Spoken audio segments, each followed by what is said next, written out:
आप देख रहे हैं देश लाइव, देश की आवाज। आदाब, नमस्कार, सत श्री अकाल। मैं सहल कुरैशी, देश लाइव में आपका स्वागत है। हमने खबर दिखाई थी कि अब देश में मुसलमान नमाज भी अपने घर में नहीं पढ़ सकते। उत्तर प्रदेश के मुरादाबाद का मामला था। इस मामले में एक नया अपडेट आया है कि नमाज पढ़ने वालों पर 5 लाख रुपए का नोटिस दिया गया है। जी हाँ, इस मामले में हम बात करेंगे। इस पूरी खबर को आपको हम तफसील से बताएंगे। लेकिन उससे पहले अगर आपने हमारा चैनल देश लाइव सब्सक्राइब न किया हो तो हमारे चैनल को जरूर सब्सक्राइब कर लें।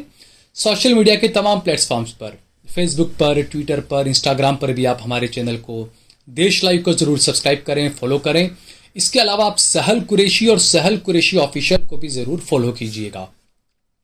अब आते हैं खबर पर। रमजान का महीना चल रहा है। कुछ मुसलमान अपने घर में नमाज पढ़ रहे थे, तरावी जिसे कहते हैं, जो रात में अमूमन जो दिनों में इशा की नमाज होती है उसकी जगह पर रमज़ान में तरावी पढ़ी जाती है। 4 रकात इशा की पढ़ी जाती है, उसके बाद में दूसरी 20 रकात और पढ़ी जाती है, तरावी। तो कुछ मुसलमान अपने घर में तरावी पढ़ रहे थे। मुरादाबाद का मामला है, उत्तर प्रदेश के। बजरंग दल के कुछ लोग वहां पर पहुंच गए, हंगामा खड़ा कर दिया, पुलिस को बुला लिया और पुलिस ने वहां पर तरावी बंद करवा दी और कह दिया घर वालों को कि भाई अपने घर में आप तरावी न पढ़ें। अब इसमें आगे अपडेट ये आया है कि जो लोग अपने घर में नमाज पढ़ रहे थे, जाकिर हुसैन उनका नाम है, और टोटल कुल मिलाकर 10 लोग हैं जिनके खिलाफ एक नोटिस जारी किया गया है और इनको 5 लाख रुपए का नोटिस दिया गया है। और जिन लोगों के नाम है जो अपने घर में तरावी पढ़ रहे थे, नमाज पढ़ रहे थे, इनमें ज़्यादातर की उम्र जो है वो 50 वर्ष से ज़्यादा है। ज़्यादातर लोग 50 वर्ष 55 वर्ष के हैं। आपको हम उनके नाम भी बताते हैं। ये आप देखिए, न्यायालय अपर नगर मजिस्ट्रेट प्रथम मुरादाबाद, फिर उसका नंबर दिया हुआ है, थाना कटघर लिखा हुआ है, धारा 107 और 116 है, जनपद मुरादाबाद है, और जाकिर हुसैन, सरकार बनाम जाकिर हुसैन। यहाँ पर आप देखिए जो ये केस जो चला है, सरकार बनाम जाकिर हुसैन, जिसने कंप्लेन की विश्व हिंदू परिषद के जिस व्यक्ति ने या किसी ने, उसका नाम इसके अंदर नहीं है। उसने अपने नाम से कंप्लेन नहीं की, समझिए आप। ये हुआ है सरकार बनाम जाकिर हुसैन। आदेश अंतर्गत धारा 111, चूंकि मुझे प्रभारी निरीक्षक थाना कटघर मुरादाबाद के प्रत्यावेदन दिनांक 26/3/2023 द्वारा सूचना मिली है कि विपक्षी, एक पक्षीय, उसके बाद नीचे नाम दिया आपको बताता हूं मैं, जाकिर हुसैन पुत्र अल्लाह बख्श, उम्र 50 साल। दूसरे हैं जमील अहमद पुत्र अल्लाह बख्श, उम्र 55 साल। तीसरे हैं अबरार अहमद पुत्र अल्लाह बख्श, उम्र है 56 साल। चौथे हैं मोहम्मद मुबीन पुत्र अल्लाह बख्श, उम्र 57 साल। यानी ये चारों अल्लाह बख्श के पुत्र हैं, यानी चारों भाई थे। ये अपने घर में नमाज पढ़ रहे, तो चारों की उम्र जो है वो 50 साल से ज्यादा है। ये बुजुर्ग लोग आप कह सकते हैं ना कि 50 साल से ज्यादा ये अपने घर में नमाज पढ़ रहे थे और इनकी नमाज को रुकवा दिया गया। इसके अलावा और नाम जो है, रईस अहमद पुत्र अबरार हुसैन, उम्र 45 साल। मोहम्मद अनवर पुत्र मोहम्मद कासिम, उम्र 45 साल। आजम पुत्र नबी अहमद, उम्र 45 साल। तस्कीन पुत्र ताबूर हुसैन, उम्र 49 साल। उबैद पुत्र शकील, उम्र 42 साल। अनीस पुत्र अबरार हुसैन, उम्र 32 साल। ये 10 लोग हैं जिन्हें 5 लाख रुपए का नोटिस जारी किया गया है अपने घर में नमाज पढ़ने को लेकर।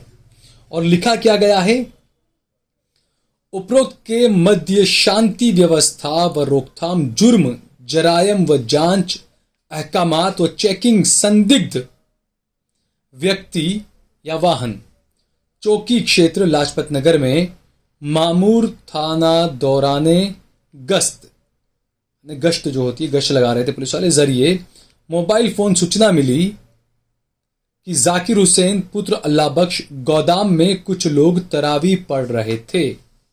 आसपास में कुछ लोग इकट्ठा होकर कभी भी लड़ झगड़ कर शांति व्यवस्था भंग कर सकते हैं और आपके द्वारा शांति भंग किया जाना आशंकित प्रतीत होता है और चूंकि मेरे विचार से आपके विरुद्ध कार्रवाई करने के लिए पर्याप्त आधार है, अंततः मैं अपर नगर मजिस्ट्रेट प्रथम मुरादाबाद एतद्वार इस हेतु कारण प्रदर्शित करने की उपेक्षा करता हूं कि आपको 6 माह तक शांति बनाए रखने हेतु 5 लाख रुपए धनराशि की 2 प्रतिभूतियों सहित या रहित एवं इसी धनराशि का एक व्यक्तिगत बंध पत्र देने के लिए क्यों न आदेश दिया जाए। आप सोचिए, इसके अंदर ये जो लिखा गया है कि आप अपने वहां पर नमाज पढ़ रहे थे, कुछ लोग बाहर जमा होकर भीड़ बन जाती और कुछ हो सकता था, अनहोनी हो सकती थी, इसलिए आप दोषी हैं। भाई, कोई घर में नमाज पढ़ रहा है तो वो दोषी कहां से हुआ? जो घर में नमाज पढ़ रहा है वो दोषी हुआ, या जो बाहर जमा होकर हंगामा कर रहे हैं वो दोषी हुए?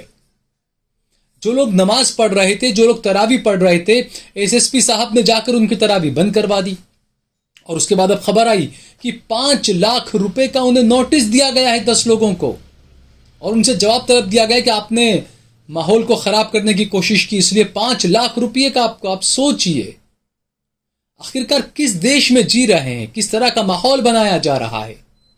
एक खास विशेष यानी कि समुदाय के खिलाफ, मुसलमानों के खिलाफ एक नफरत फैलाई जा रही है यहां पर। इसे इस्लामोफोबिया नहीं कहेंगे तो और क्या कहेंगे। सही जो विपक्षी पार्टियां जो कर रही है, लोकतंत्र खतरे में है, इसको लेकर विरोध प्रदर्शन जारी है। बिल्कुल ये नजर आ रहा है कि लोकतंत्र कितना खतरे में है। एक और खबर उत्तर प्रदेश की है, योगी के वहीं की एक और खबर है, उत्तर प्रदेश की ही एक खबर है। 3 दिन से, पिछले 4 दिन से खबर चल रही है कि गाजियाबाद के अंदर, उत्तर प्रदेश के अंदर एक लड़का है, वो अपने ठेले के अंदर गुड़ बेच रहा था और उसकी कुछ हिंदू संगठन के या कुछ लोगों ने, जिनके नाम हैं सोनू शर्मा, जीतू, परवेश, टीटू, अनुपम, आशीष, कौशिक, आशुतोष ठाकुर और आशुतोष शर्मा, इन्होंने इस मुसलमान लड़के जिसका नाम दानिश है, गाजियाबाद में गुड़ बेच रहा था अपने ठेले पर, इसको घसीट कर मारा, बुरे तरीके से पिटाई कर दी, इसकी बुरे तरीके से जख्मी हो गया।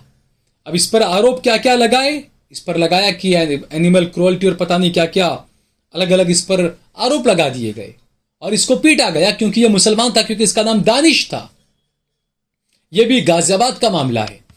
अब ये वीडियो सामने आया, वीडियो में ये हरकत करने वाले सामने नजर आ रहे हैं कि किस तरीके से पिटाई कर रहे हैं ये दानिश की। क्या इनके खिलाफ एफआईआर होगी? क्या इन आरोपियों के खिलाफ भी बुलडोजर चलेगा योगी जी का? ये सवाल उठना लाजमी है, क्योंकि कानून जो होता है वो सबके लिए होता है। अगर कुछ गलत करने वाले के खिलाफ आप बुलडोजर चलाते हैं तो आप ये ना देखें कि वो अब्दुल है तो नहीं चलेगा, अब अब्दुल है तो बुलडोजर चलेगा, मुकेश है तो नहीं चलेगा बुलडोजर उसके घर पर। ये जो वीडियो आया, इनके खिलाफ कार्रवाई होनी चाहिए। और जिन लोगों ने ये पिटाई के साफ दिख रहे हैं कि डंडे लेकर पीट रहे हैं दानिश को, 5 से 7 लोग उसके ऊपर टूट पड़े उसको मारने के लिए, बेरहमी से उसको पिटाई की उसकी। कौन है इसका जिम्मेदार? जब नेतागण इस तरीके के भाषण देते हैं, बयान देते हैं, गोली मारो सालों को, मुल्ले काटे जाएंगे, मुसलमानों का बहिष्कार करो, बीजेपी के सांसद, बीजेपी के नेता इस तरह की भाषणबाजी करते हैं। जब बीजेपी के नेता जब इस तरह की भाषण देंगे, इस तरह के बयान देंगे, तो सीधी बात है जो पागल किस्म की जो लोग हैं, जिनके दिमाग में जल्दी से जहर फैल जाता है नफरत का, वो लोग तो बिल्कुल ये हरकत करेंगे। और ये जो आरोपी हैं, जो लोग मार रहे हैं, उन्हें पकड़कर ये देखना चाहिए कि उनके फेसबुक पर उन्होंने किन किन के वीडियोस शेयर किए हुए हैं, किन के वीडियोस से ये लोग प्रभावित थे, किन के वीडियोस को देखकर इनके जहन के अंदर इतना जहर आया। उनके खिलाफ भी कार्रवाई होनी चाहिए। जिनका वीडियो शेयर किया गया है उनके खिलाफ भी कार्रवाई होनी चाहिए, जैसे जाकिर नाइक के खिलाफ किया गया। तो कानून जो होता है वो दोनों के लिए होना चाहिए, सभी के लिए होना चाहिए। हिंदू के लिए अलग कानून, मुसलमानों के लिए अलग कानून, ऐसे नहीं चल सकता। आखिरकार इस्लामोफोबिया की एक हद पार कर चुके हैं आप लोग। कितना बर्दाश्त करना होगा मुसलमानों को? क्या आप अपने घर में नमाज नहीं पढ़ सकते? आप किसी हिंदू इलाके में अपना ठेला लेकर जा नहीं सकते? दाढ़ी टोपी में आप किसी हिंदू इलाके में खड़े तो आप आके आपकी पिटाई कर दी जाएगी कि आप हमारे इलाकों में क्यों धंधा व्यापार करने आ गए हैं। तो ये जो माहौल जो खड़ा किया जा रहा है, क्या प्रधानमंत्री नरेंद्र मोदी इसके लिए जिम्मेदार नहीं? क्या मुख्यमंत्री योगी आदित्यनाथ इसके लिए जिम्मेदार नहीं है? आप तसव्वुर करके देखिए, आप सोच कर देखिए कि अगर ऐसा उल्टा होता, अगर हो जाता किसी मुस्लिम इलाके में या कांग्रेस की सरकार में ऐसा हो जाता, किसी हिंदू की पिटाई की गई होती, तो माहौल कैसा होता? फौरन वहां के मुख्यमंत्री का इस्तीफा मांग लिया होता। और दूसरा, जो कांग्रेस बड़े बुरे दौर से गुजर रही है, तो उसकी एक वजह भी है। जब राजस्थान के अंदर कन्हैया कुमार की हत्या कर दी गई, बहुत बेरहमी से उन्हें मार दिया गया, बिल्कुल जिन्होंने मारा, जो आरोपी हैं, उनके खिलाफ कार्रवाई होनी चाहिए। कन्हैया कुमार के आरोपियों को चंद घंटों के बाद पकड़ लिया गया और सलाखों के पीछे धकेल दिया गया। कांग्रेस की सरकार है राजस्थान में, जबकि राजस्थान के धौलपुर के जुनैद और नासिर, जिन्हें जिंदा जलाकर गाड़ी के अंदर मार दिया गया, उनके मामले के ज्यादातर आरोपी आज भी फरार चल रहे हैं। उनके घरों पर बुलडोजर चला क्या? अगर वो मुसलमान होते तो अब तक उनके घर पर बुलडोजर पहुंच गया होता, बुलडोजर चला दिया गया होता, लेकिन यहां पर ऐसा नहीं हुआ।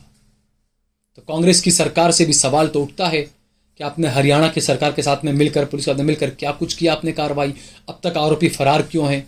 उन आरोपियों के घरों पर बुलडोजर क्यों नहीं चले हैं?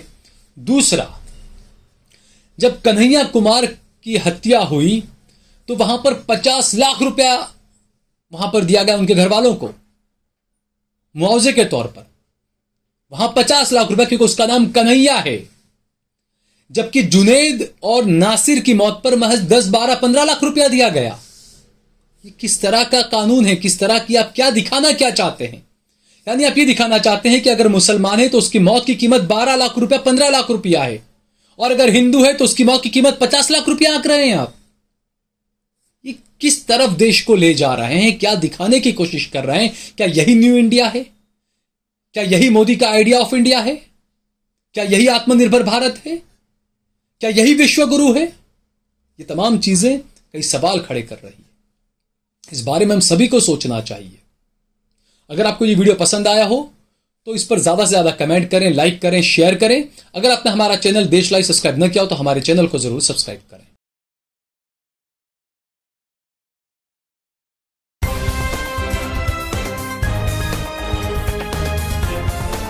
देश और दुनिया की तमाम छोटी और बड़ी खबरों के लिए हमारे चैनल को सब्सक्राइब करना न भूलें और बेल का बटन जरूर दबाएं।